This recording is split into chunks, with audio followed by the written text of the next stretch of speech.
ITR की processing complete होने के बाद इनकम टैक्स डिपार्टमेंट आपको भेजता है इंटीमेशन लेटर सेक्शन 143(1) में।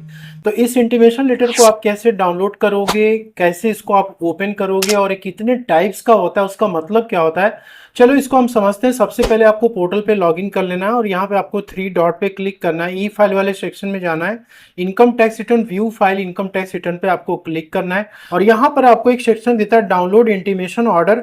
इस पे आपको सिंपली क्लिक करना है। जब आप इसको ओपन करोगे तो यहाँ पर आपको पासवर्ड पूछेगा। आपको पासवर्ड में यहाँ पे एंटर करना है अपना पैन नंबर, वो भी स्मॉल लेटर में, और कोई भी स्पेस नहीं होना चाहिए, और साथ में आपको डेट ऑफ बर्थ अपनी एंटर करनी है DDMMYY में, इसमें भी कोई भी स्पेस नहीं होनी चाहिए। इंटीमेशन लेटर की सबसे पहली टाइप होती है रिफंड की।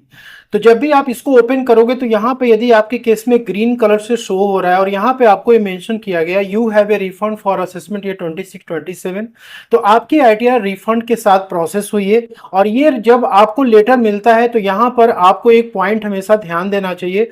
कई बार लोगों को ये लगता है कि भाई आईटीआर हमारी प्रोसेस हो गई तो तुरंत बैंक अकाउंट में रिफंड आ जाएगा। कुछ केसेस में ऐसा होता भी है, लेकिन कभी कभी यहाँ पे दोस्तों 15 डेज का टाइम भी लग सकता है। यदि आपके केस में ये इंटीमेशन ऑर्डर ब्लू कलर से दिख रहा है तो इसका मतलब ये है कि आपकी ITR no demand no refund के साथ प्रोसेस हुई है।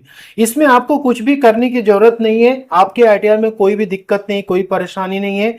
आपने यदि टैक्सेस वगैरह पे कर रखा है या फिर आपकी टोटल इनकम 12 लाख रुपीस के अंडर में आ रही है या फिर आपने नील की आईटीआर फाइल की हुई है, तो उन केसेस में ये ब्लू कलर से आपको इंटीमेशन लेटर मिलता है सेक्शन 143(1) में। अब यदि आपके केस में ये इंटीमेशन ऑर्डर यदि रेड कलर से दिख रहा है तो इसका मतलब ये है कि आपकी आईटीआर डिमांड के साथ प्रोसेस हुई है, और यहाँ पे आपको डिमांड का भी अमाउंट मेंशन रहता है कि आपको इतना अमाउंट पे करना है।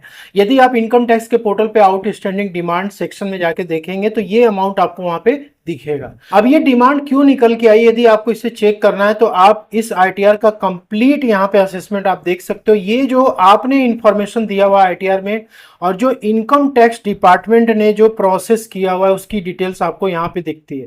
तो आप यहाँ पे देखो, चेक करो कि किसके वजह से डिमांड निकल करके आई है। ज्यादातर केसेस में ये होता है, बहुत सारे लोग क्या करते हैं कि उनकी टैक्स लायबिलिटी आ जाती है लेकिन वो पेमेंट नहीं करते हैं, आईटीआर को फाइल कर देते हैं पे लेटर क्लिक करके।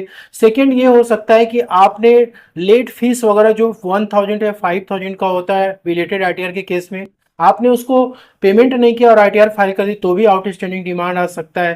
थर्ड यहाँ पे है कि सेक्शन 89 की रिलीफ, यदि आपने फॉर्म 10 ही फाइल किए बिना 89 की रिलीफ आपने क्लेम किया, आईटीआर प्रोसेसिंग में उसको रिजेक्ट कर दिया गया। तो डिफरेंट रीजंस होते हैं डिमांड निकलने के, जिसका कैलकुलेशन आपको यहीं पे दिया रहता है, आप इसको